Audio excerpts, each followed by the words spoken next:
Pleasure and Business Radio.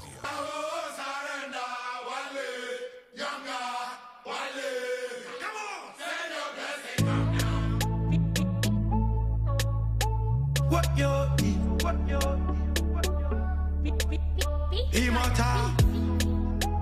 Wale. Send your blessing, come down. Jaja, send your blessing, come down.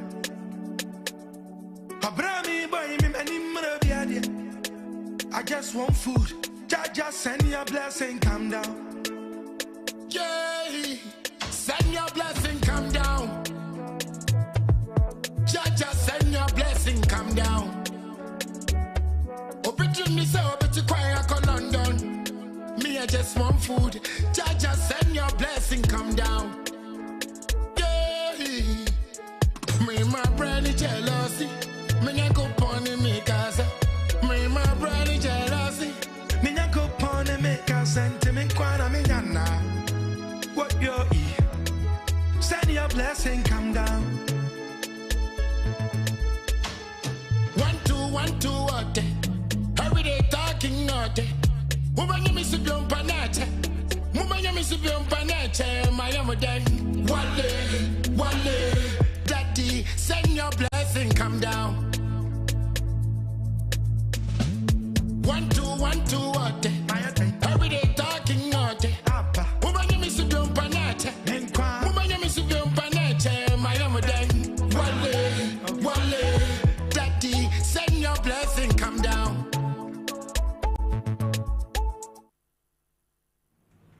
Hello and welcome to I Have a Story to Tell on ZFM 101.9, and my name is Fritz Baffour, and I have a very special guest today, a lady of so many accomplishments, and she lives out of Ghana, but she comes back to Ghana regularly.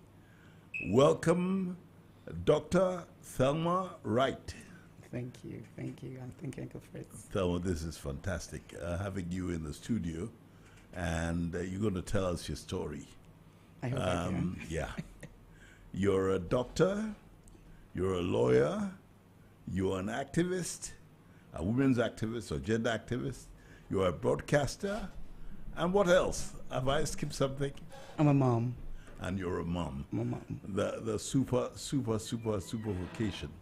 Yes. Anyway, welcome to the program. Thank you. Yeah. Thank you so much. Thelma, you live out of Ghana. Where do you live? I live in Maryland. Maryland is a state in the United States. And how long have you lived in the United States? Oh, goodness. I left here in 1990. So, doing the math, 35 years, I would say? Yep, 35.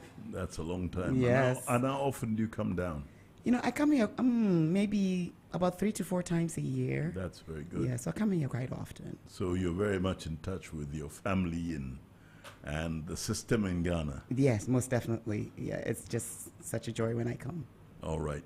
Now, Thelma, you're Wright, which is a very famous family out of Cape Coast. Yes.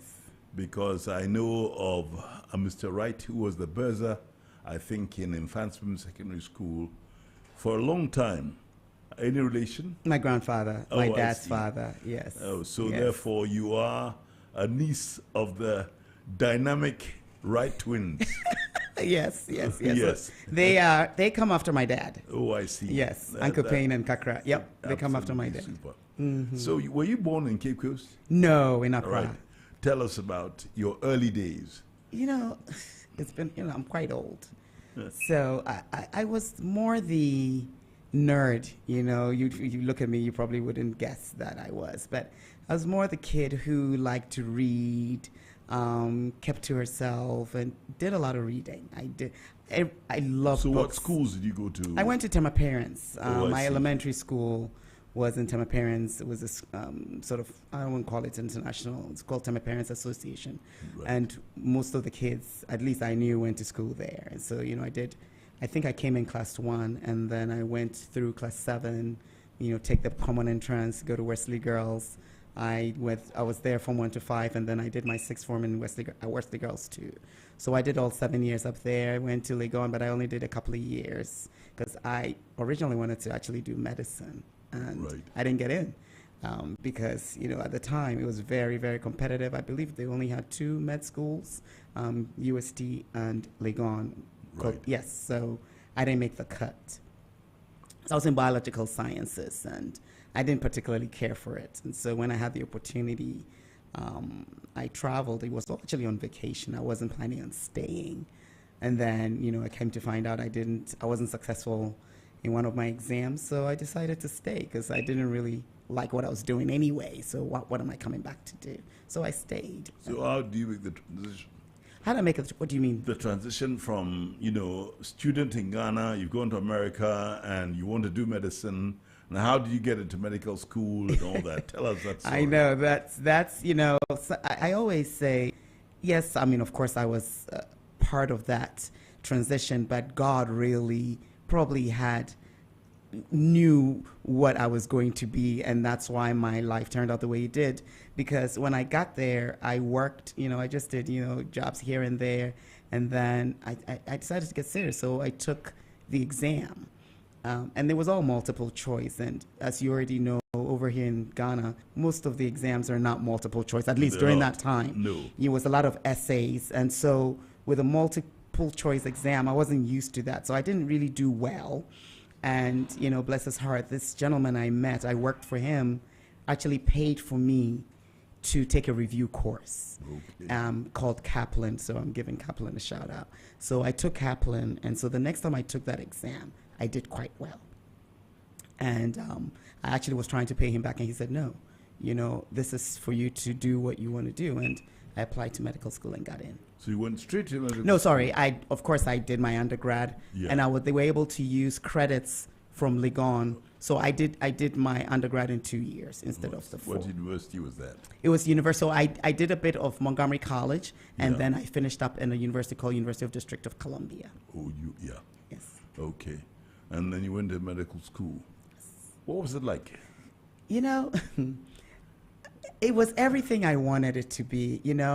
That's what I wanted to do. And, one of the reasons was from my uncle, who was a surgeon, one of the twins. Yeah. And he would always, when they would come to Ghana from the States, they would always say, he would always say, I will be a doctor.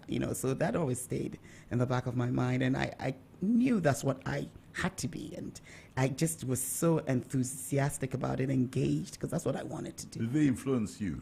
I think so. I think my uncle did. Maybe subliminally, you don't realize it, but you just get the influence. You admire him, and it's something you want to be when you grow up, and I did it. My aunt was also a doctor. I don't know that of blessed memory, Auntie Henrietta. She also went to Wesley Girls, and she was a physician too. I see. So you were able to go through medical school. I did. And what was life like in the States at the time? Because, it's a few years back. And you were in medical school, and, life as a student in America is different from life as a student in Ghana. Yeah. All right. Yeah. So tell us a little bit about the differences and what were the culture shocks that you experienced? Obviously, I was a Ghanaian who had just come, and, making friends wasn't, it was very easy to make friends here because we all were the same. But then when you get to the States, it's a bit different. You have the African Americans, you have the Caucasians, and then, of course, you have the Africans. In med school, I think there were more African Americans than Africans. But then, I made friends with most of the Africans, and I actually made some friends with the African Americans. But it was a lot of studying for me because that's what I was used to. So, my very good friend, Nicole, she's African American. She would party hard and still study and do well. But I didn't know to do that. I would study. So that was me most of the time. It was my books or home. And I didn't get to enjoy my life in those 4 years. It was study. I wanted to do well, and that's all I did. Just study and do well so I could move on to the next step. So you graduated and became a doctor. So where did you do your internship and all that? Yes. And what was it like? Yes. Because that's a professional life in itself. Yes. And, Interestingly, I don't know, I went to Howard University Medical School, which was a Excellent. predominantly historically black One college. of the best universities One of in the the best, world, yes. yeah. So most of my colleagues were black. And then when I was applying for anesthesiology, which is what I specialized in, and then I did a subspecialty, I went to an institution called University of Virginia. Right. And I was the only person looking like me in my residency. That's a lily white university, isn't it? Right. University of Virginia is Yes. known for that. Yes. Yeah. And so in my department, that was it, me. And interestingly, I picked that institution because everyone was so nice when I interviewed. I just was like, I'm going to come here. Everyone was so warm, and I just had to go there, and I did. And I had good training, and I had the best training, and I made friends, and, I don't regret going there. And, they made me a great anesthesiologist. And after I finished, I did pain medicine. And when I finished, I left. I left Charlottesville, such a small town. So, When you talk about pain medicine, what is that? pain medicine is a subspecialty. Like trauma? No. So patients who have pain, All whether right. it's cancer pain, headache pain, All right. low back pain, whatever, we take care of you. The primary care physicians don't. When they see a patient who has pain that has lasted longer than 3 months, that is chronic, and you send the patient to a pain physician, because then we can diagnose and treat it. Primary care physicians do primary care stuff. They're not supposed to treat pain. So. Okay. So you've become a pain specialist, and what was your first job? Where did you have your first? Yeah. My first and only job. Yeah, Okay. I'm a loser. I stayed in the same job. This is my 19th year. Okay. So I'd actually applied to a bunch of hospitals, but my parents, my dad was like, you need to go into an academic center. So I ended up taking the University of Maryland job, where I've been. And I got in there, interestingly, September 11th, 2006. And I got there, September, and 4 months after that, the chair of the department, Yeah. offered me the position of medical director. Don't ask me. I think I was just in the right place at the right time. Congratulations. Yeah, thank Yeah. you. So Yeah. I was kind of dropped into the deep end to, direct this big division, and I've been doing it for this my 19th year. So. And how have you found it? Dealing with people who have pain, have you been able to hold yourself up? Because seeing people in pain, if you've got any, if you're an empath, it will be very disturbing. Yeah. It's hard, but I enjoy what I do. I'm good at what I do. And, the management of pain is not just medications. There's so many different ways of treating pain. Sometimes it's even mental. Patients may be in pain just from grief or from whatever, you know what I mean? So sometimes, I do have a pain psychologist in the practice, and sometimes we send patients to him to, evaluate them to see what's behind that pain. Because you may get x-rays and may not show anything. And you're wondering, why do they have pain when the imaging is negative? And you come to find out maybe this, that, and the other. So yeah. Psychosomatic. You got it.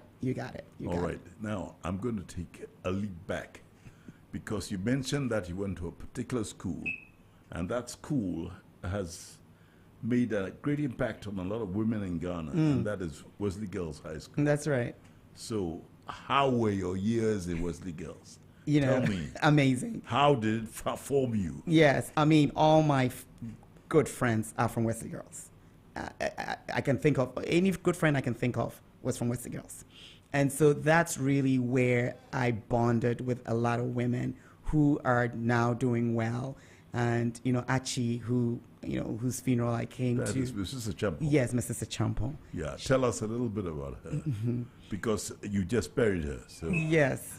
Interestingly, when I was at Wesley Girls, I was under the radar. I don't think a lot of people even knew me. They probably knew of me, but I was pretty much under the radar. And actually, I don't even know that she knew me. Of course, she knew everybody, but I never really interacted with her because I feared her. She was to be feared, okay, and respected and revered. And so I stayed away from her. I just didn't want to get into trouble with her. So when I graduated and left Ghana, years after, that's when I actually got close to Mrs. Achampong. Tell us about that. So I remember we have a Wesley Girls group in America, and You would. I'm sorry? I said you would. And someone reached out to me and said, Thelma, Archie's coming into town. Would you like to host an event in your house? And I'm like, oh my God, no, I don't know if I want to do that. I actually didn't want to do it because I was just like, what, I was a bit scared. I didn't know, because what I remember of Archie was this strict lady, and how am I going to act with her being around? But anyway, we ended up hosting it, and I got close to her after that. She was normal. She was not scary. She just like a mom. She has kids, and we bonded. And she would call me, because I think she had some back pain. She would call me, and we would chat about it. She went for physiotherapy. Would talk, and she would call me all the time. She sent me cloth. We got closer just before she passed, and bless her. But I think I look at how strong she was as a woman, and I think I took a lot from her. I'm fearless. I'm confident. I'm not shy. I speak I speak what I'm thinking, and I don't apologize for, and she had a lot of that. She had a lot of that. And I think a lot of the gay girls are like that. I can see that, but I won't want to risk my neck. Anyway, we're on ZFM 101.9. The program is I've Got a Story to Tell, and my guest is Dr. Thelma Wright. Now, Thelma, you chose some music, so my right-hand man here, Emmanuel, what's the song? I saw by Kwabra Kuda. Okay, hit it. You're tuned in to Z 101.9 FM, your lifestyle, leisure, and business radio.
This is Z 101.9 FM. My name is Fritz Baffour, and the program on the air is I Have a Story to Tell. And my guest is Dr. Thelma Wright from the United States, but a Ghanaian through and through. So we went to Wesley Girls, and now we can continue with your American story. So what was it like? I mean, apart from your professional life, what was your social life like? Because you had to meet Ghanaians, African Americans. What was it like? It wasn't easy. Back in Ghana, you have the helpers, and you have the driver, and everything is done for you. And it was a culture shock, going to the States and having to hustle, and get your own, find your own way, navigate the system. So it was not easy, you know what I mean? And I'm glad I went through the process because, sometimes people. But you were ready for it in a way, despite the fact that you're talking about drivers and gardeners and helpers and things like that. You must have had some strength to hustle, to say I can do this. No, it didn't happen. No. I didn't. I was what you'd call dada, right? Everything was done for me. I'm going to Wesley Girls. They dropped me off. They picked me up. Everything was done. You know what I mean? I was lucky, I had parents who were doing okay, so I didn't have to really struggle. And then to go to the States, and I had to live with a cousin, and, so it wasn't easy. It wasn't, it wasn't. What I want to ask you is, you're talking about Dadaba. Yes, that's what they'll call me. Dadaba, to me, because I'm a Dadaba too. Okay. But my parents were so strict. You had to do certain things. You had to live up to a certain form. So it wasn't just about the easy life. You had to behave yourself. You had to study. You know what I mean? I did all that. And you couldn't do certain things because they'll say, hey, you know where you're coming from, you know the family you're from and all that.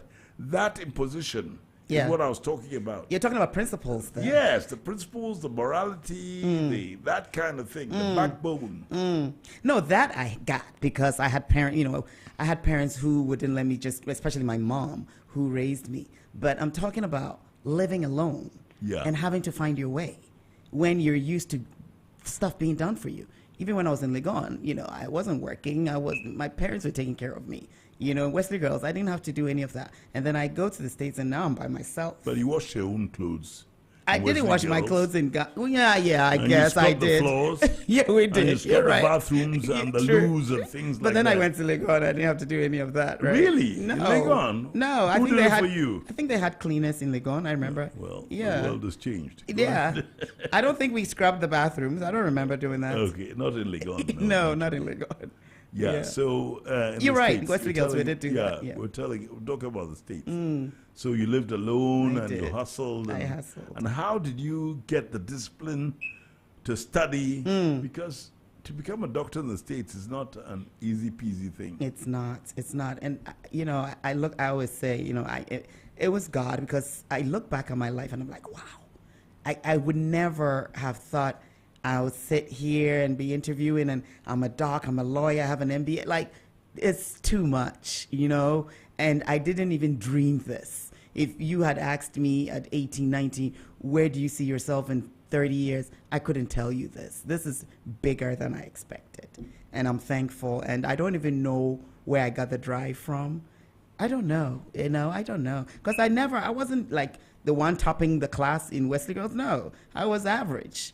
Anyone would tell you I wasn't. Thelma was okay. I went. But you didn't go to an average school. I mean, because we have to say it. The Wesley Girls is an exemplary school, and it's a superlative school. So if you're an average student in Wesley Girls, outside you may be right up there. True.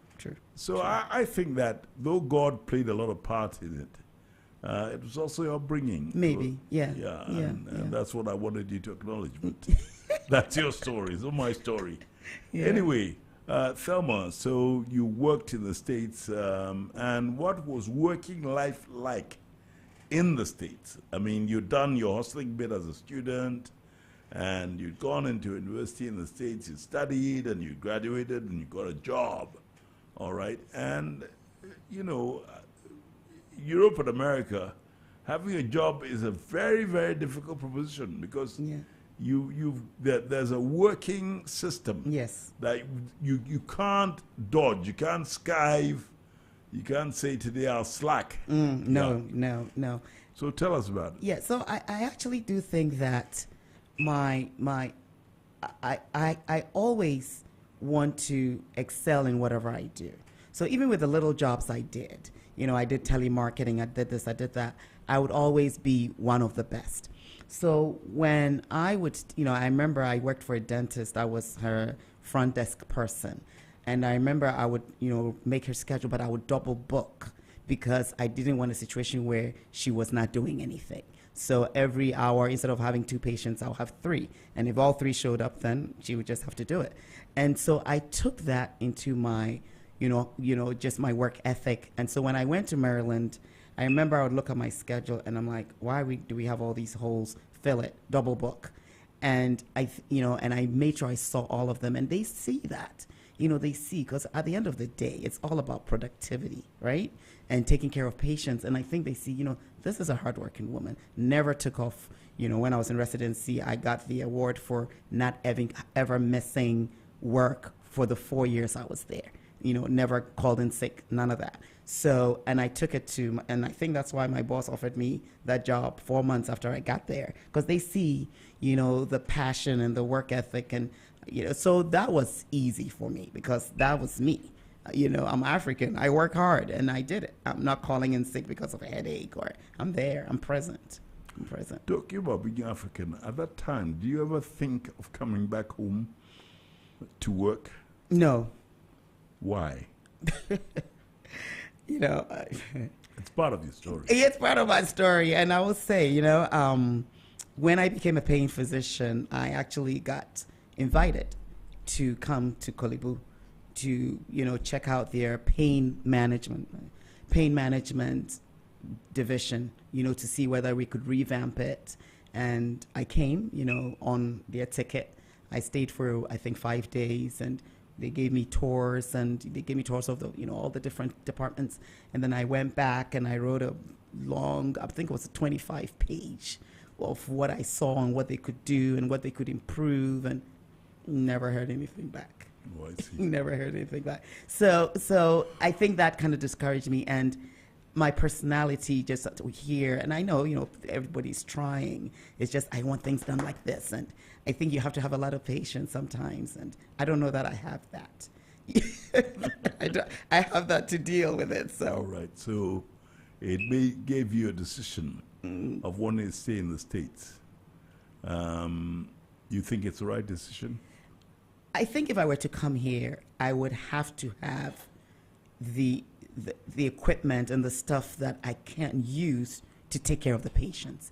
I don't think it would be fair for me to use all that I've learned and be limited with resources that would not make me help the patient as well as I would if I was in the States. Meaning, if a patient comes in and I need to get an emergency MRI, I need to be able to do it. Yeah. If I need to do an injection, I need to be able to do it. And if I can't, I can't, no. I need to make sure that I can give the patient the best. And if I don't think I have the resources to do that, I don't know that it would be fair to me or to the patient. Okay. So that's your professional life and the ethics that you absorbed and you're using right now. What about your social and family life as a doctor? And I mean, we're jumping from the professional side to normal day-to-day life. What was it like? So I have 3 kids. My oldest is 25. She's in medical school, bless her heart. And the other 2, the second one is an undergrad, and the last one is getting ready to go to college. So I'm going to be empty next day. I'm single, so I don't have to, I'm not married, so I don't have a husband to deal with. But socially, because I'm doing so much, I don't do a lot socially because it's a lot of work, what I'm doing on the side with my podcast. I'm sure we'll talk about it. And of course, I wear a lot of hats. Not only am I the medical director of the pain division, I'm also vice chair of chronic pain and perioperative pain also. So it's a lot of hats I wear. So I'm always pulled left, right, and center. Even when I'm here, people are still texting me because I don't put off my email or anything. They can contact me. So so social life. But not much. Single mother, you've mentioned it. Yes. 3 girls, and you're the mother. You're working. You're busy. You're focused. How was it like? I was thankful, and I'm always thankful that I could afford to get a nanny. I don't know how single mothers do it. I mean, I give them props. Without being able to afford, I've had a nanny since Katie, who is 25, was a baby. And the nanny literally just left about a month ago. I've always had nannies. And so if I didn't have those nannies, I don't think I would have been sitting here because I was barely home. You know, especially when I was in law school, I had to go to work, and then after work, I go to law school. So my kids don't see me, you know, and without help, I don't know how single women do it. Go and pick up the kids from daycare and bring them home, and I don't know how, you know, but I was able to do it because I could afford nannies. I was an absentee mom. Well, it's a laudable thing that you've been able to do the things you want to do, and you've had the means to be able to help you in other aspects and facets of your life. Yes, yes. Now, you just mentioned training to be a lawyer. A medicine in itself is difficult, and then you go and add law to it. What made you decide to go and do law? I wanted to be different. That's not a good enough answer for me. Tell me about it. You know, actually, I remember when I told the story at another interview. I remember I had interviewed, when I was interviewing for med school at Howard, and the dean interviewed me, and we were on an interview. Instead of keeping my mouth shut and listening to this dean, I'm arguing with this guy, and I'm arguing, and he goes, you know what? Why did you apply to med school? You should apply to law school. So I'm like, okay, I'm not going to get in. You know, there's no way I'm going to get in, because he said, you need to apply to law school. But I got accepted in that institution, and it always kept to me, you know, and I said to myself, one day, if I ever got the opportunity, I'm going to go to law school, because so many people have told me, why did you pick medicine? You should have gone to law, you know, and I did, you know, and fortunately at University of Maryland, they pay. You get tuition remission if you go to a school that's a state school. So they paid for it 100%. So I'm like, why not? You know, why not take advantage? So what were you going to do with the law? It's not the mere fact that your ego has decided that you argue a lot. Yeah. So why did you go and do law? You know, I actually specialized in medical health law. Yeah. Hoping that, you know, I could have a side gig, you know, and do some cases, you know, but then the cases I was getting, I didn't need my law degree. I was an expert witness. Anytime anybody has a pain-related case, they call me. And I didn't act in the capacity of an attorney. It was more as a physician. However, having that law degree helped me tell them, you know what, you're not going to win this case. Settle or go to court. You know, at least I could see that part. You know what I mean? Because, you know, if it's negligence, it's negligence. I know the elements of negligence. But so I think that was the advantage of using me as an expert, because I know what to say. I know exactly what to look for when I'm reviewing these cases, because I have the legal background. And I can see a case and say, no, don't even waste your money and get experts to take on this case. You're not going to win it. You know, so I think that was the plus. And, you know, even when I'm taking care of patients and patients threaten to sue me, I'm like, go ahead. You know, I'm a lawyer. Go ahead. Let's see how far you go. You know, so you know how to practice and avoid, you know, being liable for anything. Yeah, I wanted to ask you that, because a lot of Ghanaians are not aware of that. That in America, the threat of malpractice hangs over most of the doctors' heads. Yes. Tell us about that, Yeah. why that happens. You know, I mean, we all have insurance. Yeah. You know, I don't know about here, but you're required to buy insurance. Man, I work for a university, so they pay for our insurance. And so, you know, patients know that and I don't even know that they go out there to sue physicians per se, but if you don't do it right, you would have to pay. If you injure a patient, you're going to pay. You know, I don't know how much it happens here. So you look at a patient the wrong way, they're going to report you. You know, they may not get to a suit, but then you go through all the trouble. You know what I mean? So you got to keep it clean. You got to document. And I always tell my trainees, because I train the next, you know, generation of pain doctors, and I say, if you did it, you write it down. Because if it's not in the notes, you didn't do it. You know, because if you say you did it on the right and the patient says, well, I have my pain on the left, and you have no proof that you did it on the right, the patient is right? So documentation is key, so that you can at least, they can use that if in the event that there's any lawsuit. And, you know, there's a lot of that. But, you know, lawyers are also getting very smart. They can tell which cases are just, you know, just frivolous, that they won't take on those cases. Because if you're a plaintiff lawyer, for the most part, you're going to use your money up front, and then whatever you win for your client, you take a percentage. So most plaintiff lawyers are now very selective in the cases they take. They have to be quite sure they're going to win it. That's very exciting. I'm a doctor and a lawyer, and the two have meshed and are helping you with your your life. Yes, and I got an MBA too. You got an MBA. Now tell me why you have an MBA. So let's get on with your academic. Let's get it out of the way. So, I don't plan to stay in clinical medicine for the rest of my life.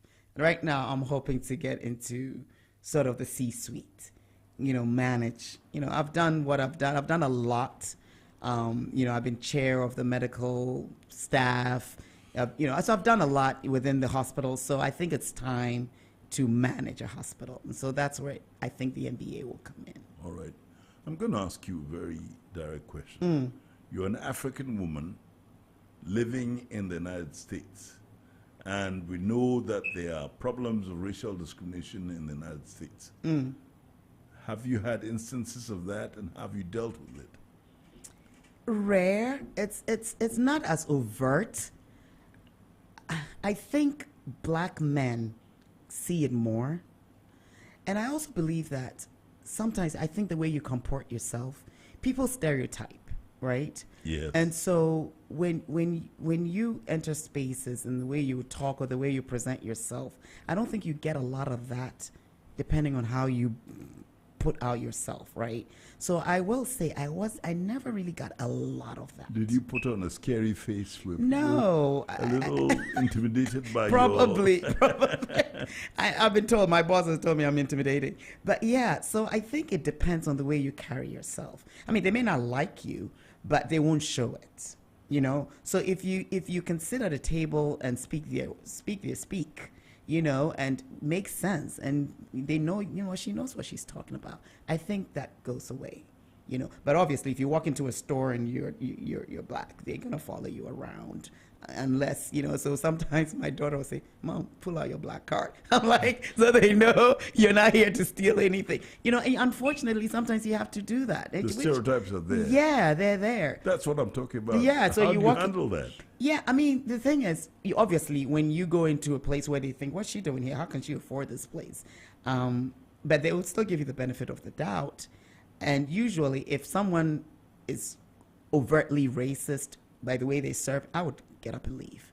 I'm not going to stay and eat your food. No, I'll get up and leave. But if despite that, they were really nice, then of course, I would leave the nice tip to show that, not every black person you see is broke or is here to act like they can't pay or find something wrong with the food so they can avoid paying. There are some people who we work hard and we're able to afford the things that everybody can afford, So yeah, I haven't gotten a whole lot of that, I will say. I think sometimes it's the way I carry myself. I really do believe that. Super. Yeah. This is I Have a Story to Tell on ZFM 101.9, and my guest is Dr. Thelma Wright, who's telling her story very beautifully here. Let's have a music break. Emmanuel? Soon people will know you. You're tuned in to Z 101.9 FM, your lifestyle, leisure, and business radio.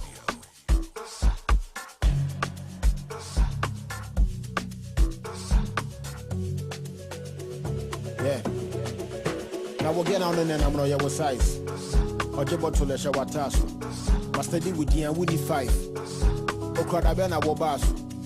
Or to Bella will do. The Tony I'll bet you may show. Or Casa Fly Nico Grease, first class of a champagne 12 can grey you the whole. Rocket to you and a top LV. The told you on a Versace. I bought your machine we are for taxi. And I would never chef you at the back seat. Who was the care the Tolambo? High time gear, Wubuto Santu. Who they bet to a Luma Renes a mango. Manentina said I take a graph for Yango. My one arm bottle. What else? Z 101.9 FM. It's your lifestyle, leisure, and business radio. Are you working? Okay, tell me, are you still a virgin? Do you have somebody taking all your burden? Have you been to take it to see a surgeon? Who was the KB that were counting? How did you make an afouti? A member be a vegetable panting. If you are what you are, maybe auntie. Have you been to Dubai before? Are you doing soko? Jamapena koko? Minima then why you bought. When they can grow your wumpuna. Now will you be your china? My bodyguard and then found coffee and a cup packet when your mother yentin and they will chew with a big pencil. What else? Z 101.9 FM.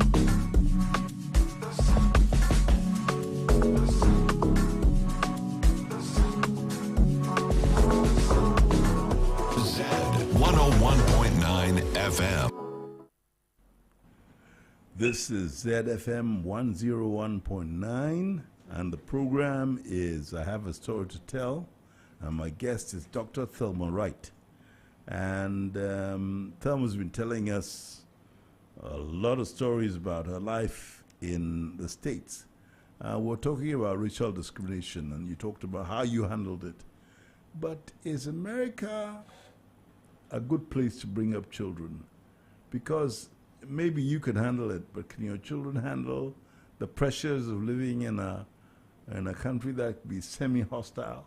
Yeah, I mean, they were born there, so I think they are probably better equipped than I was, because I came from a country where everybody looked like me.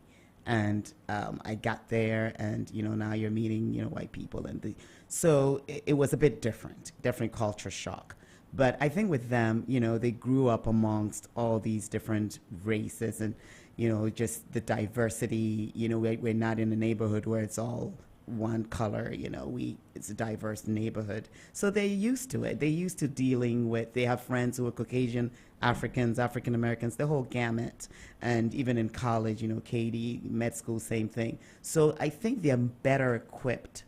They don't have accents like I do. They were born there, so they can speak the lingo, and people can understand. Versus when you have your thick, they claim they don't understand, but no, so I think they're better equipped than we are. And what about the touch of the whole motherland? With them? Yes. Do they speak Fanti, Ewe, Ga, whatever? Yeah, they blame me for that one. And, I feel bad because I should have, because, my Asian friends, the Indians or the Koreans, they will speak their language to their kids because they're going to go to school and learn English anyway. And that's the one thing. But I wasn't home with them, and I was hoping the nannies would, but the nannies were trying to learn how to speak English. So even though I was saying, you should speak with them, speak the language, they weren't. They were speaking their broken English so they could get better. So my kids always blame me. They said, "Mommy, you should have." And I'm like, I know, but I wasn't home to speak the language with you. Yeah, talking about language, you just told us about. You just said something in Fanti. Yes. That means that are you a Fanti? Because your name Thelma Wright. With the accent that you have now, someone will think I brought somebody from the States. Oh yeah, even though my Africans think I'm where not. are you actually from? I'm Fanti. I always say Cape Coast, but I think technically it's Elmina. I think my family resettled in Cape Coast, but I believe they're originally from Elmina. So yeah, I'm Fanti. My dad is Fanti. Okay, so do you go to Elmina and Cape Coast? I go to Cape Coast mostly. All right. Cape Coast. And what does it evince to you when you go to Cape Coast? I mean, I spent a lot of my summers there, vacation, because my parents would take me to my grandmother. So I would go back to the family house, and I just reminisce, huge home, and nobody's there. And I remember when all the cousins were running around and playing, and, my grandmother was a baker. So she, potosaba, she would have these little bread rolls for each of us. And it was just amazing times. And, definitely, I was at a fashe last year, actually, so. And my aunties were there, so it was lovely. It was lovely. You enjoyed yourself? I did. I wore the, colorful stuff. So you enjoy coming back to Ghana? I do. Okay. Now, we've talked about school, your origins and all that. But in reality, when we look at your bio, you are also an activist, not only a doctor, a lawyer, but you're very, very much a gender activist. Why is that? Activist is such a strong word. All right. I empower. Right. I like to empower women. I do. And I've just taken this huge interest in that. And, just with me, I didn't really have a lot of mentorship per se, except my mother, and I would say maybe Achi. But even with Achi, it was just in recent times. And so I see that a lot of young women who could use mentorship. I currently coach at. Why do you say that? Just from Don't talk. all children need mentorship? I mean, yeah, I guess, but now Why particularly women, and I'm playing the devil's I don't know about advocate men. here. I don't have men. I don't have sons. All So right. I have daughters. All right. You know, and so I see more girls and young women, and I speak to them all the time, and they do need mentorship. And I coach women in University of Maryland. Yeah. And What exactly do you coach them about? Oh no, we are giving a syllabus, and so Yeah. it's 12 months long. They graduate from the coaching sessions. Really? So yeah, and it's about everything. It's about negotiation, how to negotiate for higher pay, because women don't do that. How to be the best version of yourself. How to get yourself in certain spaces. How to be confident. How to get over imposter syndrome. So we teach the whole gamut, and I'm able to tell my story, and they're like, wow, you know, and I think it's been very helpful to the women I have coached, you know, who are thinking of pivoting and they don't, or even asking for a raise. They don't even know how to go and ask for a raise, and, you know, giving them the tips and the tactics to do that, you know. So you're helping women in the workplace more so than women outside the workplace. Professionally and personally, I do all that because, you know, I have the Diva Doc Let's Talk. Right. Yeah. So, yeah, professionally, I do it formally. But then when I meet, you know, people write to me, people send me messages on Facebook, Instagram, wherever have you, because they know my story. You know, because I do interviews back home too, where, you know, I go give lectures and, you know, people would interview me. So I do that also. So people see it and they would reach out to me. I'm going to digress a bit and talk to you about a problem that has just come up. For a long time, USAID was supporting the HIV program in Ghana. And now with the restrictions by Trump, that is also falling down the line. In recent years, we hear that the incidence of HIV is rising very fast in Ghana, which wasn't so. So what about sexual health? Do you do anything about that, you being a doctor, and how do you go about doing that and ensuring that women have a certain knowledge of how to protect themselves and how to hold themselves in that sphere of the world? Yeah, I mean, clearly this would be, I think, is a public health issue, really, not just here. Okay. I'm a pain physician. Right. You know, for the most part, primary care physicians are the ones who are going out there touting, you know, safe sex practices like condoms. And condoms is that you have to use condoms. And I even tell my kids and anyone I meet, I don't care who you are. If you meet a guy, they need to come up with a gamut of tests to make sure they're clean. You just don't say, oh, because I dated them for 4 years, now I'm comfortable not using condoms. You got to know where they are. You just can't have unprotected sex, you know, and it shouldn't be because you're afraid of being pregnant. It should be because you're afraid of getting a disease, you know, because you don't know whether they have a disease or not. So I would urge women who are thinking of having unprotected sex because they've been dating a guy for the longest to go have the gamut: hepatitis C, HIV, herpes, all of that, hepatitis B. Let them bring. I would do that. I do that, you know, but you have to let them do that and see it. Make sure they're clean before you start thinking, let me have sex without protection. Even those getting married. Just because you're getting married, you don't know the status of the guy. And, you know, guys too, ask the woman to get tested before you think of even doing that. I'm sorry, I feel very strongly about that. Yeah, You it's know? a very powerful statement. I'm Yeah. glad you're saying this. Yeah. Because, you know, here we are on ZFM 101.9, and the ZFM is about lifestyle, leisure, and business. And lifestyle, leisure, and business all sort of interpose. Yes. So it's something that, you know, that was a sideline, I guess, because Oh, you're no, a no, I doctor, can tell you, right? And I Yes. wanted you to say something. No, I have men to not us call about- me because I said, if we ever dated, you will be giving me your lab results. They're not interested in doing that. And that's okay too. All right. We'll have a break, Yes. music break, another music break, and then we'll talk about the social work that you How do? much longer do we have? Quite a long time. What? This is very tight on my ear. Yes. It's very uncomfortable. I think it's because of my earrings. Are we still taping? We're not, right? You're tuned in to Z 101.9 FM, your lifestyle, leisure, and business radio. Can promise, yeah. Let's go. Oh, no, no, yeah. Let's say I do me, sure me, you know they say I be better past anybody. They say we sure, and your boy, no. See, so when they hustle, know they make chance pass me by.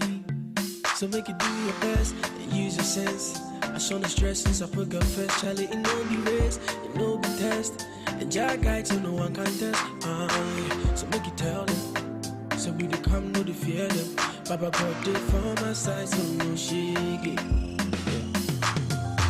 Yeah, when you're media, on Tonko na Ondo, on any CCTV, they be an anyone so. Even if I walk through the valley of death, I know the fear. Every day be your guide. Yeah, when you're media, on Tonko na Ondo, on any CCTV, they be an anyone so. Even if I walk through the valley of death, I know the fear. Every day be your guide. So make you no cry, no cry. Say you go be, make you still try. You no draw money, yeah, when you walk. Gosh, no good way. I pity make you no cry, still try. Say you go be, make you no cry. You no draw money, yeah, when me die. I don't mean a song, I don't mean a dimmy. I don't mean a dimmy, team in China, cheetah. Don't mean a song, I don't mean a dimmy. Oh, yeah, team in China. 101.9 FM. Yeah, when you're media, on Tonko na Ondo. Z 101.9 FM. This is Z 101.9 FM, and the program is I Have a Story to Tell, and my guest is Dr. Thelma Wright, who's a doctor and a lawyer, and she says I shouldn't call her a gender activist because it's too powerful, so I'd say a gender empowerment, isn't it? And before we listened to King Promise and CCTV, she was worried about her earphones, and we've solved that. So if you're out there and you're worried about Thelma's ears, she's cool now.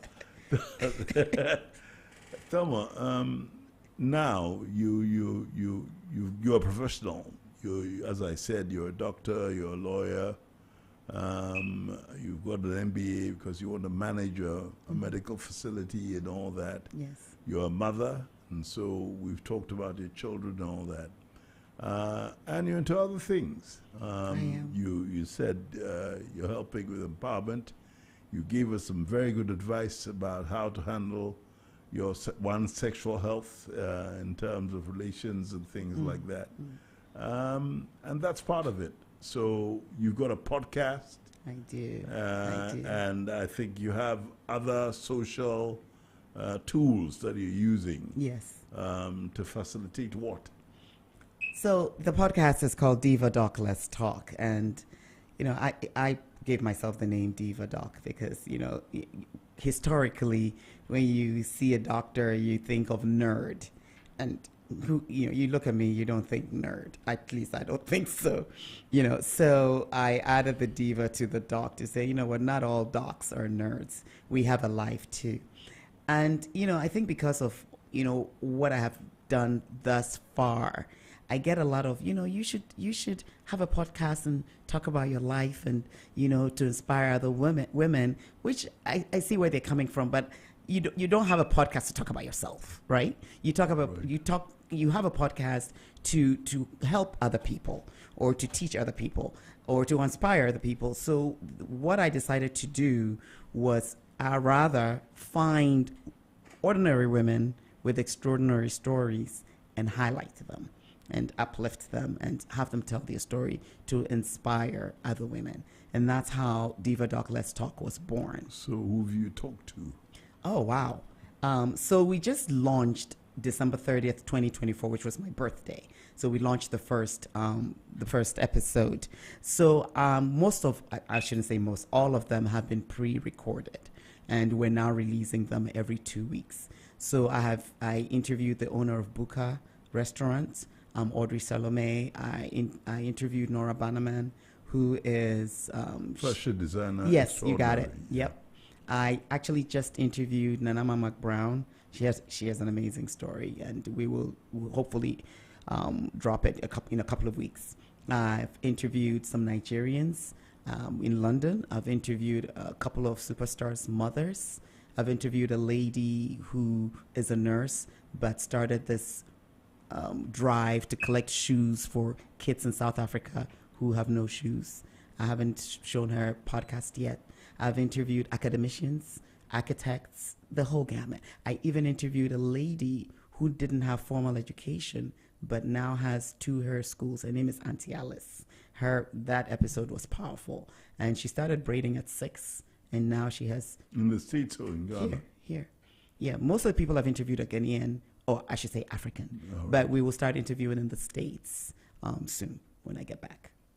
That's super. Yes. So when is your podcast out? So the podcast came out December 30th, 2024. Yeah. What is it? So it's every other Monday. Okay. So every other Monday on YouTube, we drop an episode. And so usually it's at 12 p.m. American time and 5 p.m. UK and Ghana time. And how do you have the time for that? Because naturally, you've got to do some research. I have people who do the research for me. Oh, I see. One of them is sitting back there. 2 of them, I think. I'm not sure who's sitting back there, but I know Ikwa is there. So, we meet Sundays and talk about potential guests. And then I would say I want to see a synopsis to see, because it's not just someone in the limelight. Is it on Zoom or you meet face to face? Oh, I go to them. I have I a see. set, and we either go to the guest or the guests would come to me. Most of them would prefer us to go to them, so we go to them. But some have come to me, to my set. Now, the question is, why are you doing that podcast? Just to inspire the next generation of women. I think a lot of women do not realize their full potential. I mean, I don't even think I'm there yet, and I've done enough, but I still think there's more in me. And I do think that hearing the stories of these women I interview, even men who listen to the podcast, will get inspired and know that there's more than, okay, I got my undergrad degree, I got my job, I'm fine, I'm not keep going till you can't anymore. I did law school at 40-something, and I did my MBA at 50-something, and I was fine. I was fine. So it was a bit difficult, but I did it. So it can be done. Don't let age, limit you. Because I always tell people when they say, aren't you too old to go to the... I'm like, I'm still going to be 54. So I'll be 54 with an MBA versus 54 without an MBA. So what's the big deal? Even when I was going to med school, aren't you too old for med school? I'm like, well, in 4 years, I'll be an MD. I'll still be Thelma, who is at 30, whatever it was, so yeah. Now, the state of women in Ghana, you're an outsider. You come often. So naturally, there's some element of crunch time with the women. Do you think that the society treats women well? In this country? Yeah. What do you mean society? I mean, in Ghanaians, this environment, We had a little bit of discussion out there, didn't we? Maybe I'm too westernized, because I think that if I lived here, I probably would rub. But I've noticed that a lot of women are actually, I think in this day and age of social media, I'm seeing a lot more women who are bold. Because when I used to live here, so I'm comparing when I lived here. You're right. You now I think it's different. But before, during my, women should not be heard, right? I didn't think we were heard. Women would stay despite, But now I think women are getting their power and they're saying, no, we're not taking this. You cannot do this and get away with it. You know what I mean? And we're not staying at home taking care of kids while the man goes to work or goes to the farm. We're working too. So if we're not expected to be in the kitchen, no, I'm not going to the kitchen if I'm tired. We go out to eat. You know what I mean? But to be expected to have kids and take care of the kids and cook and clean and do that while the man... On your own. Because...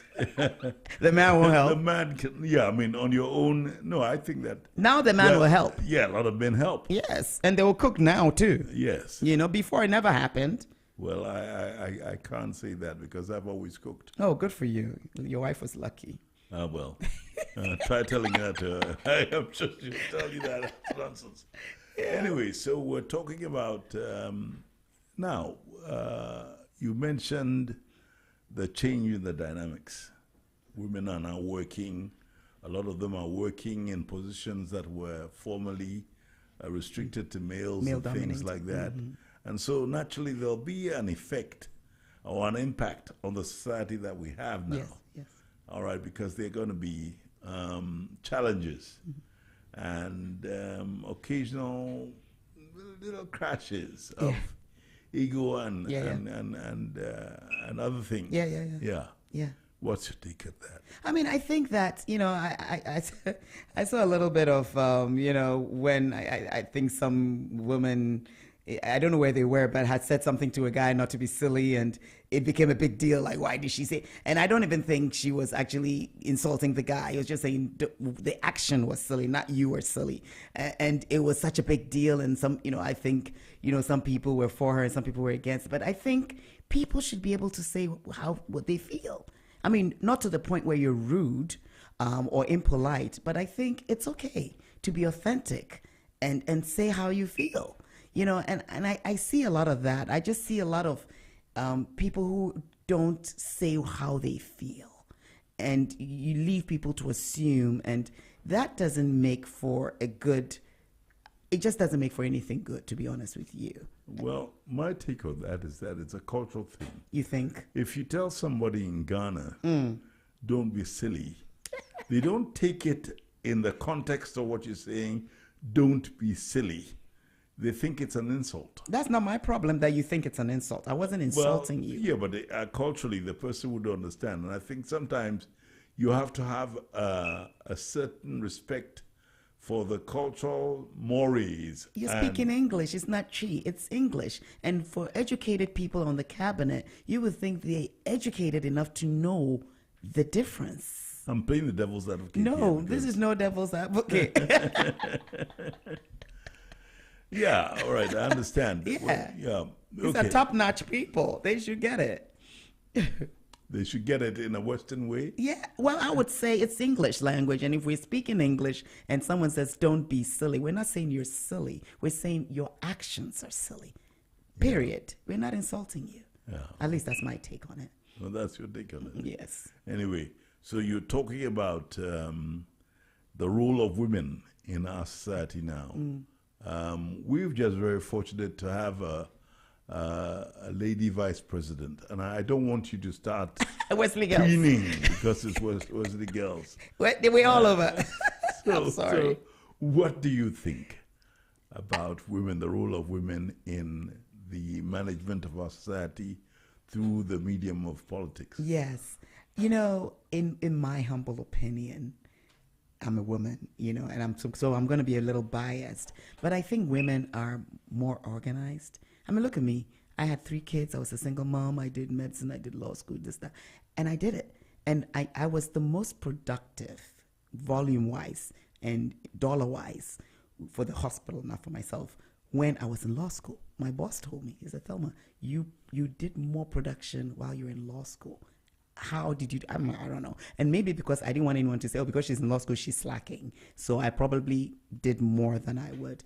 And so it's a good thing that we have more women in positions of power here. I think things are going to be great. Maybe one day you have a female president. But I honestly think that things are going to be good. Women are more organized. They can multitask. And we've done it over the years. And so it's going to be great. It's going to be great. Well, I'd be glad if we have one president one day. I have no qualms about. It'll be Bridget. The power Bridget, of vote women. Bridget. Oh, you're talking about Bridget Jogunuku. I interviewed her too. Oh, I see. Yeah, I did. We just dropped her episode. Well, that's a very good friend of mine. Her father was my very, very good pal. Oh, wow. And she went to Wesley Girls, and she makes you know it. Of course. We Anyway. do. We sure do. Okay, let's have a music break. Okay. You're tuned in to Z 101.9 FM, your lifestyle, leisure, and business radio.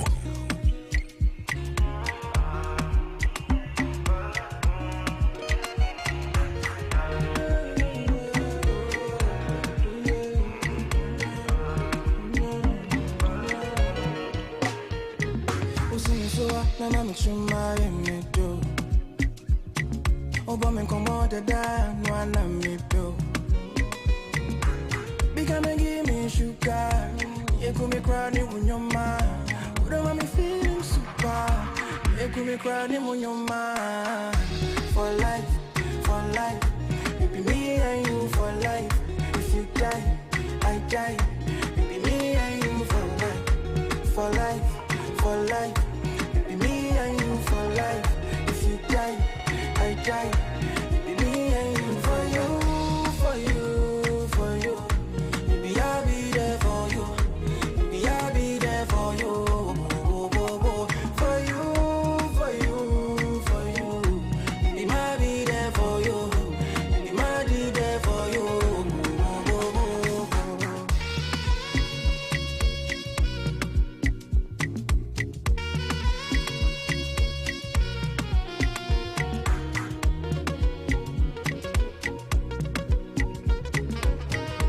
Z 101.9 FM. See, my wife is a body. Nobody can judge me. And we outside for the money. I go fight war for the body. The way she do me like magic. I can't deny she's a body. My girl ni swag I said kati. We rendezvous for love. So na mami chuma ye me do. Oba mi komo da mana me do. Baby gonna give me sugar. You could me crying when you're mad. What do me feeling super?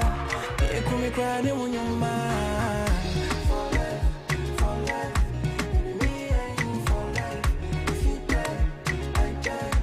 Me and you for life, me and you for life. It's your lifestyle, leisure, and business radio. For you. Maybe I'll be there for you. Maybe I'll be there for you. For you. Maybe might be there for you. Maybe might be there for you. 101.9 FM. Z 101.9 FM. I say 101.9 FM. And the program is I Have a Story to Tell. And I'm your host. My name is Fritz Baffour, and my guest is Dr. Thelma Wright. Out of Cape Coast, now living somewhere in the eastern seaboard of the United States of America. Yes. We're talking about, we talked about empowerment, we talked about women going into politics, and you prophesied that one day we'll have a woman president, and I don't doubt that. Now, let's talk about something that is very sensitive to many Ghanaians.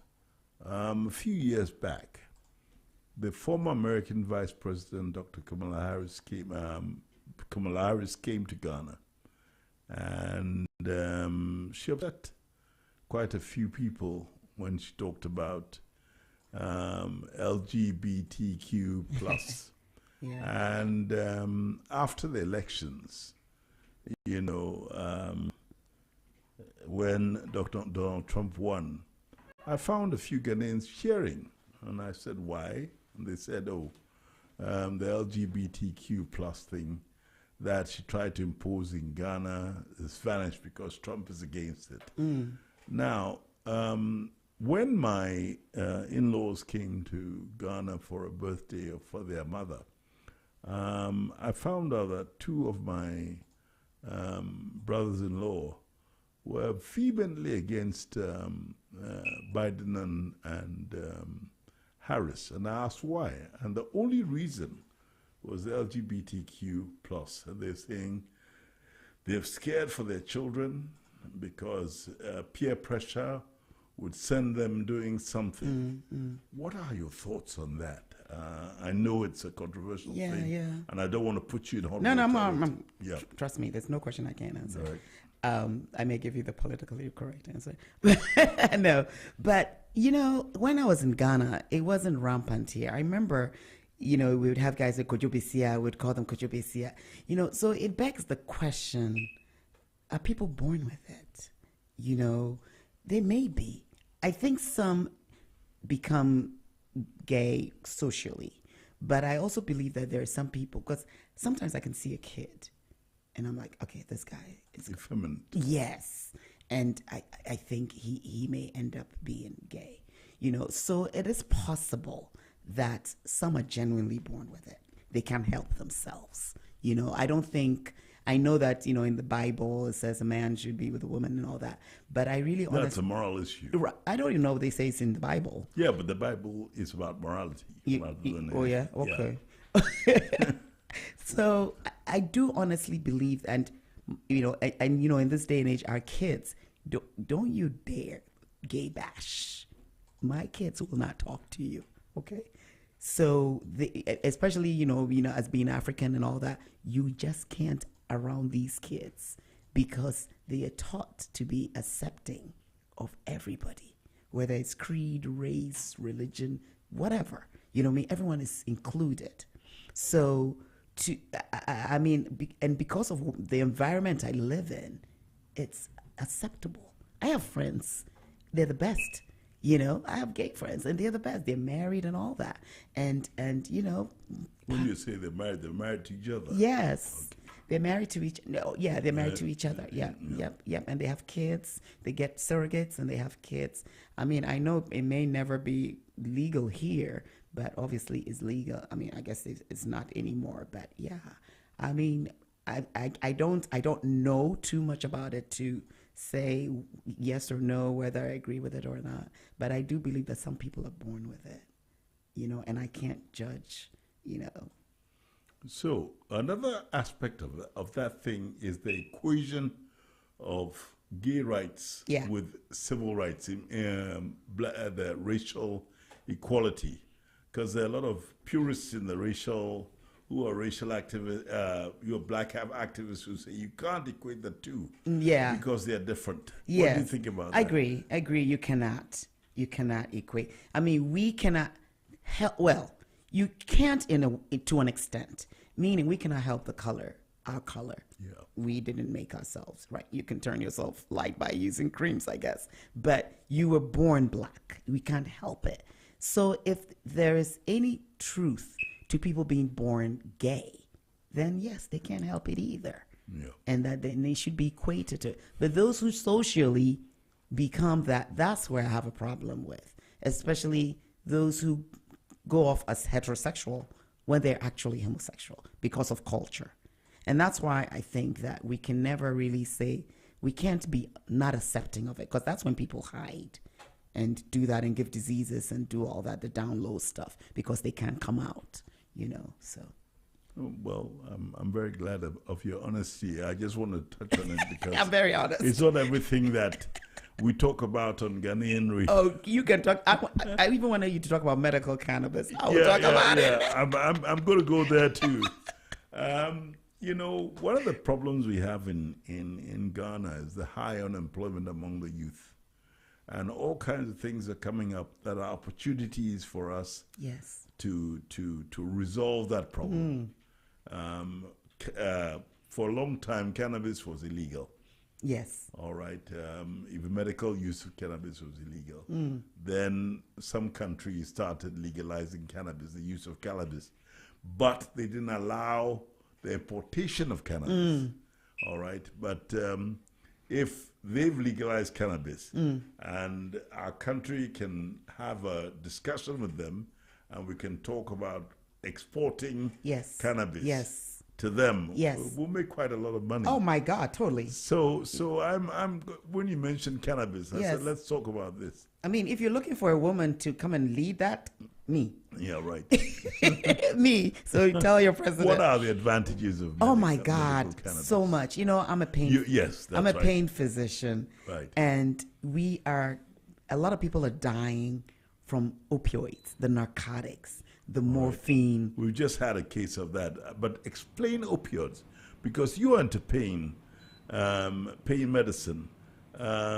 Opioids are legal if they are Prescribed. prescribed to you. Yes. Yes.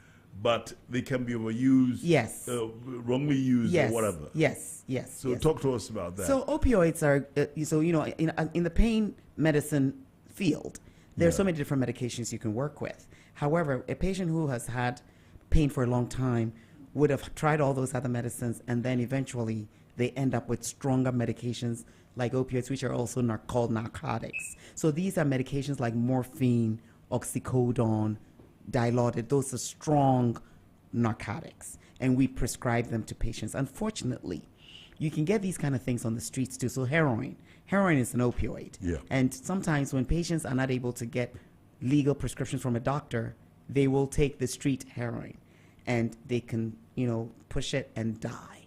So now there's been a push away from prescribing high doses of opioids for our patients. So when a patient is on high doses and I have to bring them down, what do? I offer them medical cannabis. I'm like, okay, I'm taking your opiates away, but now cannabis is legal. So you're telling me you can't sleep, you have problems with sleeping, get some medical cannabis. It's going to help you sleep. Patients are telling me they're sleeping better. They're eating, cancer patients who are able to eat better because they're taking cannabis. You know what I mean? So there's so many different, and studies have been done, especially the cancer and the anorexia and the HIV and now pain, multiple sclerosis. It's helped with a lot, seizures, libido, so, erectile dysfunction, instead of the Viagra, which can cause sudden heart attacks, maybe try some medical cannabis, and so now it's in Maryland, recreationally legal.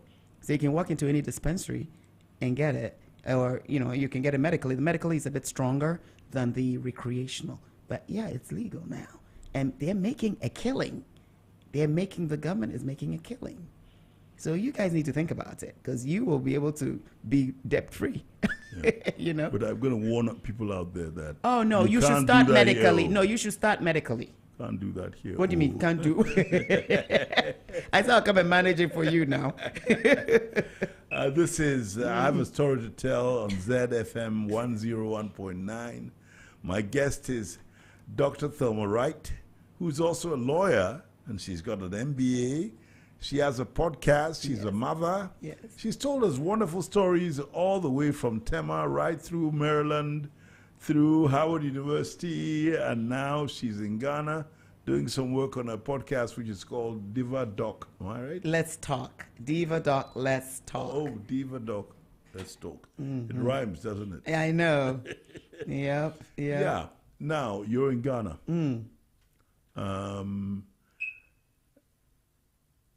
How easy is it for you to come back home, and what are the pluses and minuses that you've seen so far? The plus is I'm home, right? Right. I'm home. And when I'm here, I don't work here. So when I'm here, it's sort of almost vacation mode. So I'm not really working. The stressors, the only thing is I don't get to work out when I'm here, because back home I work out like crazy, but I don't have a gym anywhere near me where I live here. But other than that, it's good. I see friends. I'm on vacation mode. I don't have to deal with the stressors. The negative, traffic. Traffic, that's the big one. You're talking about Accra. Yeah, that's a big one. Anywhere you're going, you're running late, people are waiting or you're waiting. Something has to be done about the highways and the roads, and the traffic. It's ridiculous. If there's an accident, people could stay in traffic for hours. How do you get anything done with all this traffic? You know, I don't know. I don't know how you guys are going to get around it. So that's a big minus for you. You're not talking about sanitation. Oh, I'm not done yet. All right. I mean, where I live, there's no problems with sanitation. All right, go on. I'm good. But the health, you know, and that's, you know, you ask the question, would I come back? Yeah.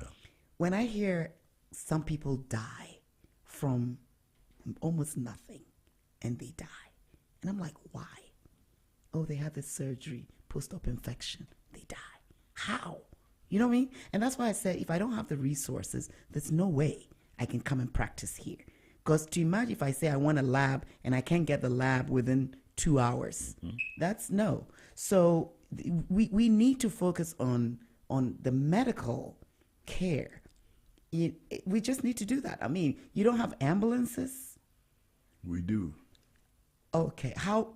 But the traffic. How can you go get somebody? You should have helicopters or something. I don't know. Expensive. Yeah, but I mean, something's got to give. So how do you transport patients who are dying of a heart attack? They're gonna die. Stroke, you're gonna die because you're not gonna make it because of the traffic. So roads and medical are the two big ones. Well, when you talk like that, then there is a need for preventive medicine and the kind of awareness of health conditions and how to deal with them. Agreed. So, you know. Yeah, agreed. And preventative, yes. However, you got to, you know, there has to be definitely public information that's put out, right? So people should go for their annual mammograms. People should go for their pap smears. People should go see their doctors. I see my doctor twice a year because I'm paranoid. I want to know what my HbA1c is, which is a marker of diabetes. Even though I don't have a history in my family, I want to know because I know Christmas time I ate a lot, so I want to see where it's. I don't want to be shocked with it down the road. So I see my doc twice. I tell them what labs I want, and he runs the labs, and we check. But you have the privilege of knowing. I do. But the woman out there selling kilewili or sitting by a gutter, all right, doesn't know this. Yes. How do we get around it? Because you see, most of the information is directed at people who know. It's for the people who don't know, who don't have the way of doing it. You're going to get your people to get in trouble with me, or they're going to be upset with me. I don't think, you know, I'm going to beat on your government a little bit. They care about those on the street selling the kilewili and the kinky. It's not only the middle class and the rich people who matter. Those people on the streets peddling, you need those mics going out there to tell them, go to this clinic and get checked and find a way to get them. But you're leaving them to perish and you're dealing with only the middle class and the high class who can afford it. That's not fair. That's not fair. You got to put money into public health. You got to put money in there and get out there to the Makola and the Circle and all that and get those people on the mics.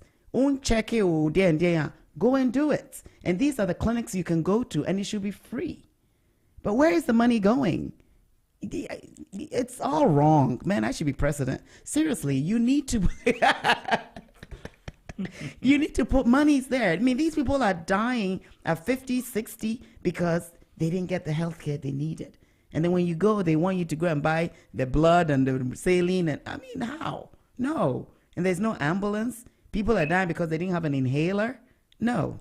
That's unacceptable. Well, I'm going to thank you for taking a pot shot at those in power. Oh, yeah. We're not being partisan here.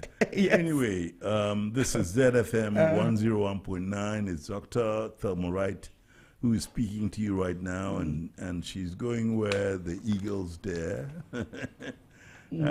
So, Doc, yeah, we do have a problem in the way we handle our health delivery systems in Ghana. Yes.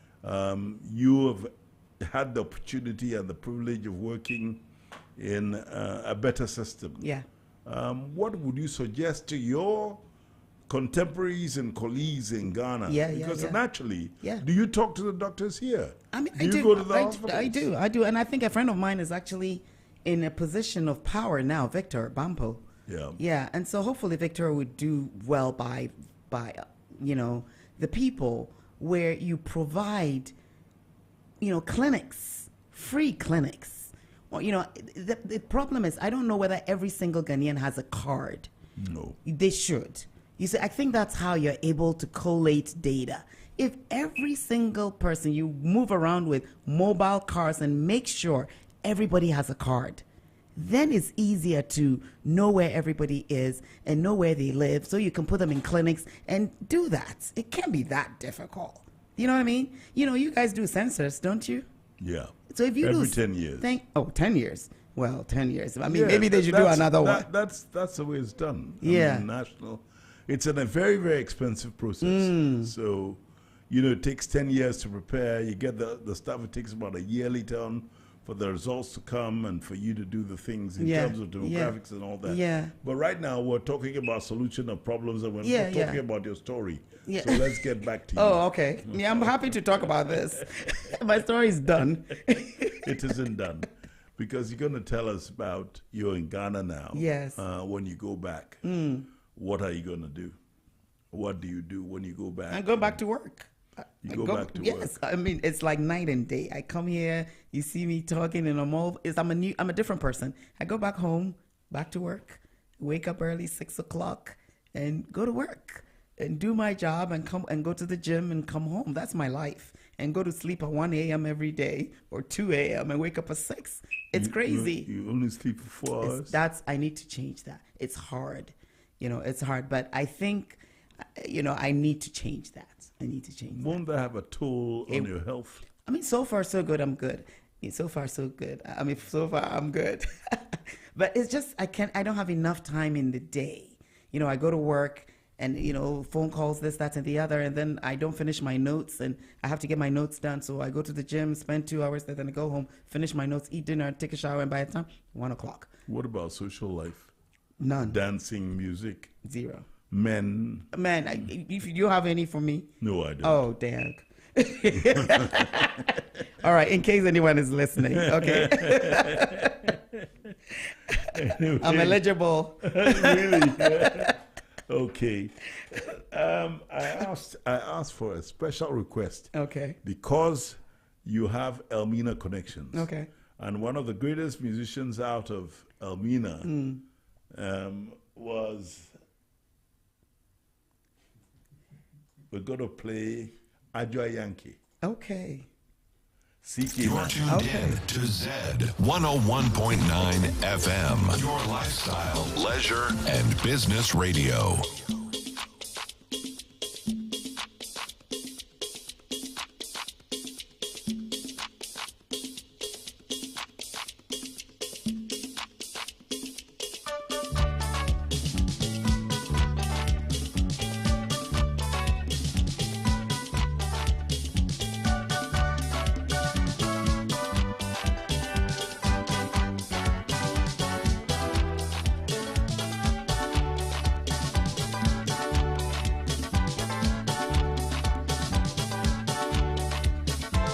Z 101.9 FM.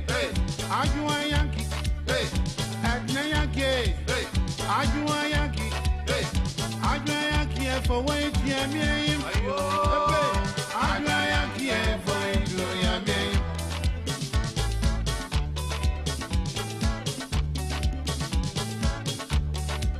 Adjoa Yankee, Adjoa Yankee, Adjoa Yankee, Adjoa Yankee. Adjoa Yankee for wait, yeah, me. Adjoa Yankee for wait, yeah, me.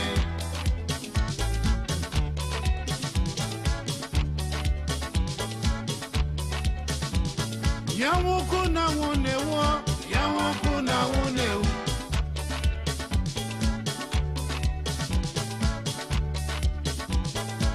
Yawoku na weje wo, yawoku na weje wo.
It's your lifestyle, nurture, and business radio.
Z 101.9 FM.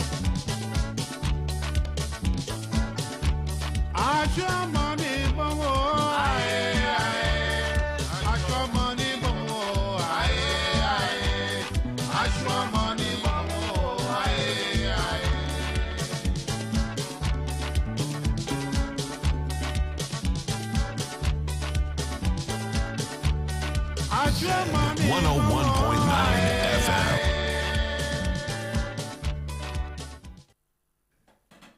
Ajwa Yankee by CK Man, the band from Almina who played in Sekendi Takradi. And that song is one of my favorite songs, and I played it for you as a surprise. Thank you. Now, we've been talking to you, Thelma Wright, doctor, lawyer, mother, MBA, podcaster, you know, a debutante, as they call the girls from Wesley Girls, and all that. Yeah. You were talking about women's empowerment. That's right. And you've got a vehicle for doing that, and you teach it. What are your plans? Because I think that whatever you have, you could do it in Ghana. Yeah, totally. Yeah, totally. so what plans have you got for doing that? Because let me also say something to you.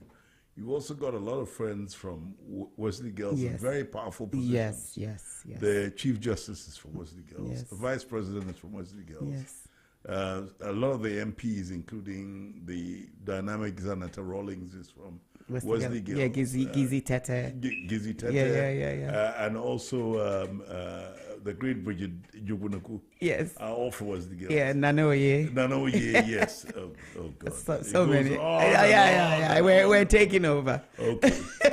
So what are you doing in getting them all together so that you can do this thing about empowering not only women or girls, but some of the boys too, because boys also have to get some kind of That's your empowerment. job. That's your job. I don't You're a think man. so. That's your job. Because a lot of people are like, why don't you men? I'm like, I'm doing the women's. Find someone to do the men's. No, that's too parochial.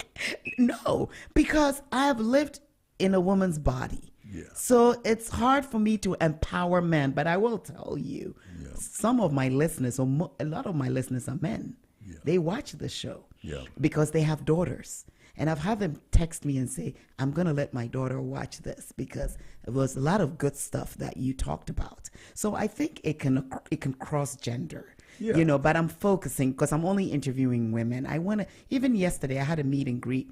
I wanted all women. I got a sax player who was a woman. MC was a woman. I wanted an all-woman crew. You know what I mean? But yeah. Yeah, but yeah. I mean, all right, I had a very influential father. But a lot of the things that I do that I'm proud of come from my mother. Because women have a knack of, as you said, they're more organized. Yes. And so therefore, they have a stronger influence over men than most men themselves. True. True. I'm a father of girls. I've got only one son. But my girls, I find, but I think that you can do a lot more if you also bring boys into the I think mix. you're right. I think, I pray that this gets to a point where I can include, because you're right, even with our young boys, when my kids were applying to college, they didn't need much hands-on. They did it. They wrote the application letter. They wrote their personal statement. But friends would tell me, "Oh my boy, if I don't ask them whether they've done it, I have to be on them." They don't have the self-motivation as girls do. So I think at some point maybe I'll hire a guy to do what I'm doing, to interview men who have stories, so those men can tell the inspiring stories. But I don't know that I want to do that at this time. Well, that's a matter of choice. Yes. I want to help my women out for now. Okay. For now. Okay. Yeah. Now, on that same track, people think that most of the empowerment modules are being directed more to women. Yes. To the disadvantage of young boys. Okay. So boys are getting confused because, look at what your friend said about, the boys have done that. Because boys are more laid back when it comes to doing certain things. Right. Because they think that, it will be done. Okay, think about this. Think about what you just said. Yeah. So you just said this, but guess who has been president? Men, right? They've had men in power, and clearly we probably could do it better. So now we need to empower these women to take all these male-dominated positions to make the world a better place. Because we've given you guys this seat for too long, and you haven't done anything with it. So we need to come in and help you guys out. We haven't done much with it. No, not anything. Okay, much with it. You know what? Much with it.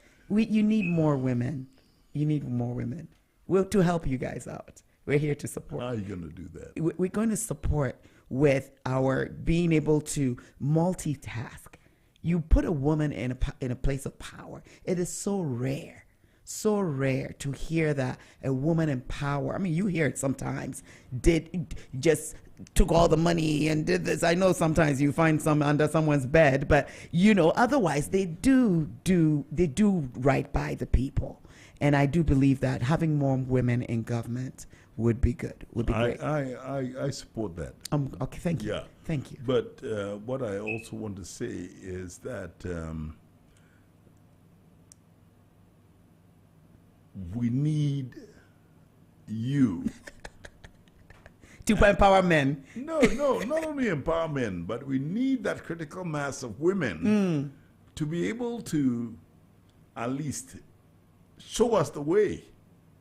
You understand? How do they do it? One of the reasons why you're here I hear you. is because I want you to tell your story to the people out there for them to understand. Yeah. Because your story is an extraordinary story. Yeah, it is. I think that men have had it easy. Men don't have to fight. They get paid more. A man applies for the same job as you, they get offered more, period. A woman has to fight for it. You know what I mean? And sometimes they're even nervous to fight for what is due them. And so I think men have gotten it easy. And women have to fight when we have to prove ourselves. I had to prove myself. I had to go for a daggone JD, MBA, this, that, and the other to get into that position. Versus a man can go with an undergrad and get it. Why? Why is that? you know? So I think women work harder to get into those roles. And because we're working harder, we're equipped with more knowledge, more experience, and we are able to do it best, I think. So I think that we have so much experience to get to the top that when we get there, we know what we're doing because we've seen it all. You know, we know what, you know, versus men, I think, have had it a bit easier, you know, because they're a man. And I'm more power to that, but I just think that we are now getting there. We're getting there. Now let's get back to the American story. That's right. You went to America. You found it relatively easy to settle into America because I'm sure you had relatives in America. And so when you went to America, you didn't have the problems with green card and visa and all that. You haven't told us that. No, I didn't. Yeah. Yeah. Right now, there's a change in the way migrants are being looked at Yes. in the United States. Yeah. And so, you know, last week I had a Ghanaian American here, and he went through a more difficult time. He went in as not as an illegal immigrant, but he had to fight to get his green card and all that kind of stuff. And he told us his story. It was hard. Do you think it's a very wise thing for people to leave Ghana? Because I talk to, there's an Uber driver who picks me up once in a while, and all he wants to do is to go to the United States with his family. All right. And, you know, I don't have the heart to tell him that. Don't do it. So I'm just saying, what kind of advice would you give to your people here? I know that nobody wants to dampen anybody's ambitions, but tell me. You know, I'm going to have to bounce this back at you. So this Uber driver, how much do they make? Yeah. Okay. So that's the problem. You know, I have a place in, you know, here, and I have a cleaner who cleans it twice a week. Right. I don't live in it. I come 3 times, 4 times a year, but he cleans it religiously, you know, and he is very appreciative of the fact that I pay him for him to clean my house, even though I don't live there, you know. And what people make, I don't know how people survive on that. So we need to do better. And you just told me that the youth don't have jobs, or it's hard to, you know, so what are we doing about that? That's why you have the brain drain. People are leaving. You know, I don't even know what physicians make here, you know, but you go through all this schooling and you can't get paid what is due you, you're going to leave. You're going to leave. So there has to be a reason to keep these people here. I don't know whether the universities are still free. I think when I was there, it was, if I'm not mistaken. They pay. They pay, okay. You know, so if, you know, because if it was free, then really it would be a disservice to the government if people are leaving after free education. That if they're paying, then I guess it's okay. But still, you want to have a way of keeping them by offering them a little bit more. How do you do that when we're not generating the income? I'm just saying. Don't go there. Cannabis. Don't go there. Don't go there. Don't go there. All right. Okay. You really want me to go there? Yes. Okay. I mean, you guys had money. Wasn't it squandered? I just don't understand. You know, I mean, I'm sure in the States people squander money too. I don't think we're clean in the States either. But that you have to have some conscience. Leave some for the masses. Take a little bit. You know what I mean? Like, if I was up there and I have my beautiful house and I have my nice car and I get to travel first class and I get to get the things I want to get, and that's fine. But you don't have to be just obnoxious about it. That's mean. How do you even sleep at night? I'm sorry.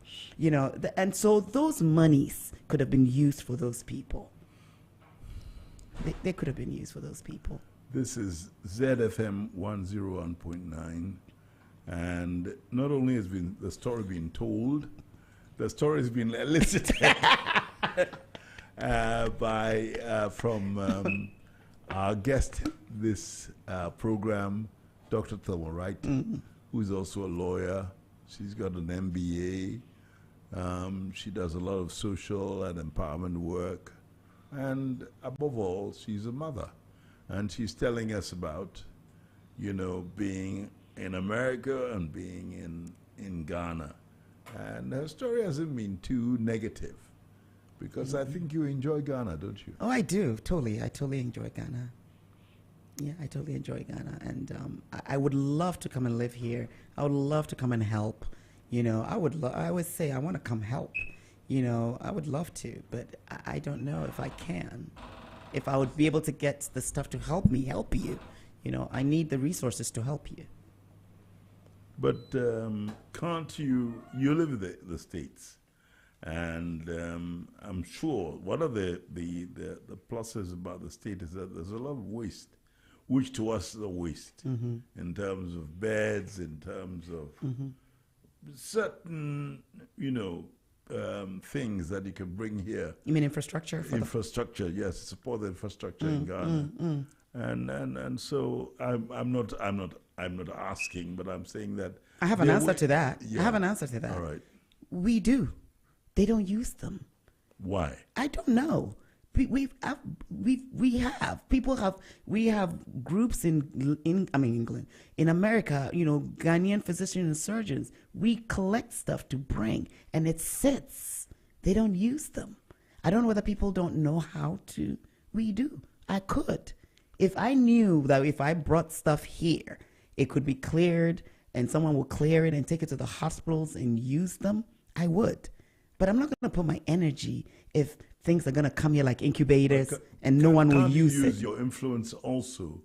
So at the end of it all, where people are going to, the user, the end users format, you can get people and tell them, why aren't you using them? Why don't you make noise? Don't you care enough about the No, but who is paying for the stuff to... You see how much it costs to clear stuff? No one wants to... I have about 10 boxes of clothes and shoes and this. I want to give it away. Yeah. They're like, I can't ship it. It's so much to ship stuff. So the stuff is sitting in my house. So I'm going to take it to Red Cross and dump it. I have all that stuff.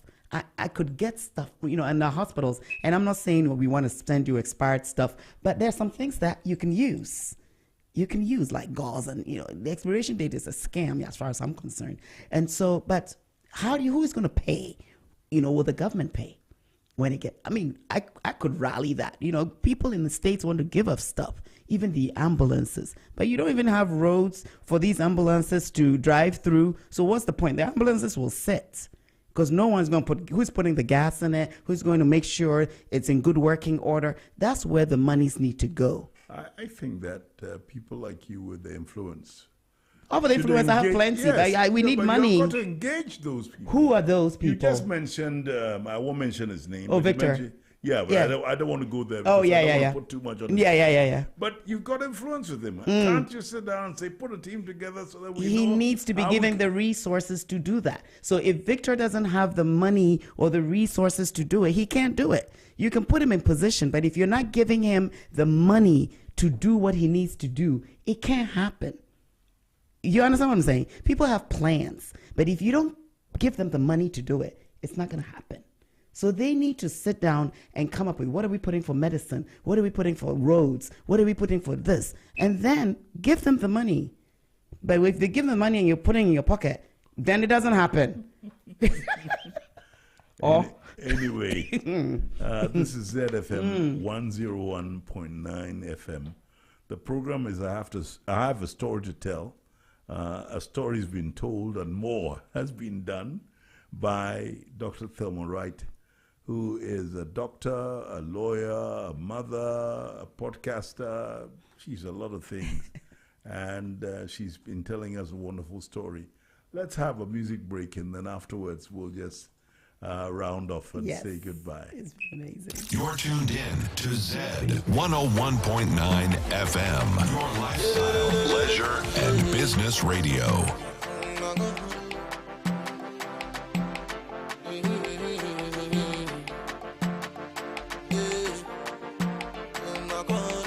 Zed 101.9 FM.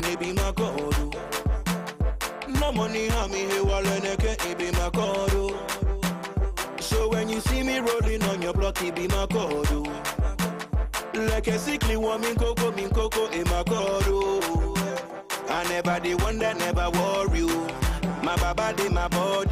I never dey holla for my money, I call on my God. Oh.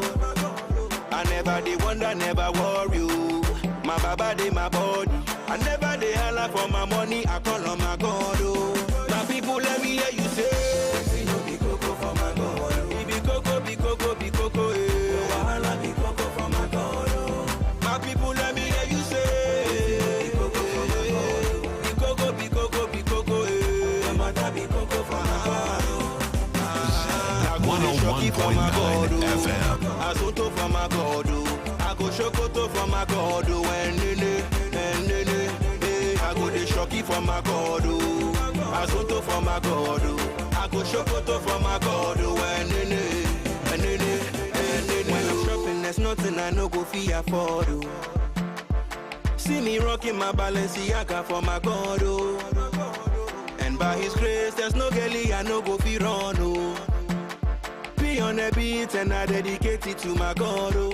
Hey, I feel His goodness and His mercy from New York to New Jersey.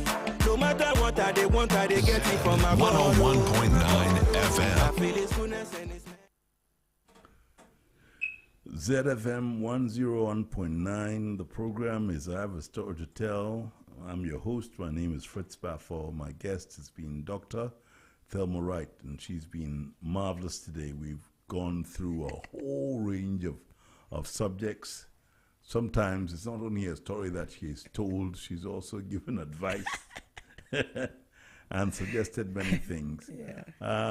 I'd like to give a shout out to my little sister Audrey, whose birthday it was today, and my grandson Kamau, who's also was his birthday today. And next week, when I'm on the air, it will be my birthday, and I've got a surprise to you. Now, let's get back to Thelma. Happy birthday. Thelma, it's been great talking to you. Thank you. I hope you have a wonderful rest of the stay in Ghana, and I wish you well in all that you've done. Thank you. And all that you are doing and all that you're going to do for Ghana. Awesome. Thank you so much. And for the world. Yes. God bless you. God bless you too. And thank you. And you know, because you didn't choose a single female artist, I've got someone from Wesley Girls. Becca. You're tuned in to Z 101.9 FM. Your lifestyle, leisure, and business radio.